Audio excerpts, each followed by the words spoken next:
കഴിഞ്ഞ ദിവസമായിരുന്നു social media ഇൻഫ്ലുവൻസറൊക്കെ ആയിട്ടുള്ള ഗ്ലാമി ഗംഗയുടെ കല്യാണം നടന്നിട്ടുണ്ടായിരുന്നത്. അതും ഗുരുവായൂർ അമ്പലത്തിൽ വെച്ചിട്ടായിരുന്നു നടന്നിട്ടുണ്ടായിരുന്നത്.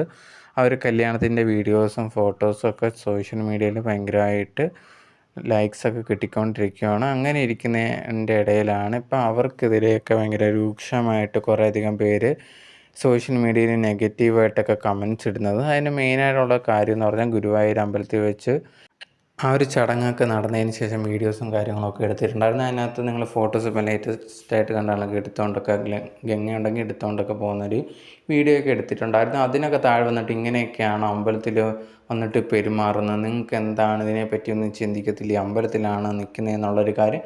പിന്നെ കുറേ ഓൺലൈൻ മീഡിയാസൊക്കെ ഉണ്ടായിരുന്നു. അവരുടെ അടുത്തൊക്കെ സംസാരിക്കുന്ന സമയത്ത് ഗംഗ ഭയങ്കരമായിട്ട് അഹങ്കാരത്തോടെയാണ് സംസാരിക്കുന്നത്, ഇങ്ങനെയൊക്കെയാണോ സംസാരിക്കുന്നത്, എന്തോ ഭയങ്കര അഹങ്കാരമായല്ലോ എന്നുള്ള രീതിയിലൊക്കെ പറഞ്ഞിട്ട് ആവശ്യമില്ലാതെ കുറേയധികം പേര് ആ ഒരു കമൻറ്റ് ബോക്സിൽ വന്നിട്ട് കമൻ്റൊക്കെ ഇടുന്നത് കണ്ടിട്ടുണ്ടായിരുന്നു. എനിക്ക് തോന്നിയൊരു കാര്യം, അവരുടെ ദിവസമാണ്, അത് സന്തോഷമായിട്ടിരിക്കാനുള്ള ദിവസമാണ്, അവർക്ക് ഇഷ്ടമുള്ള രീതിയിൽ അവർ ചെയ്യുന്നു, ആരെയും ബുദ്ധിമുട്ടിക്കുന്നില്ല. പിന്നെ എന്തിനാണ് ആവശ്യമില്ലാതെ ഇതേ കണക്ക് കമൻ്റ് ഇടുന്നതെന്നാണ് എനിക്ക് തോന്നിയിട്ടുണ്ടായിരുന്നത്.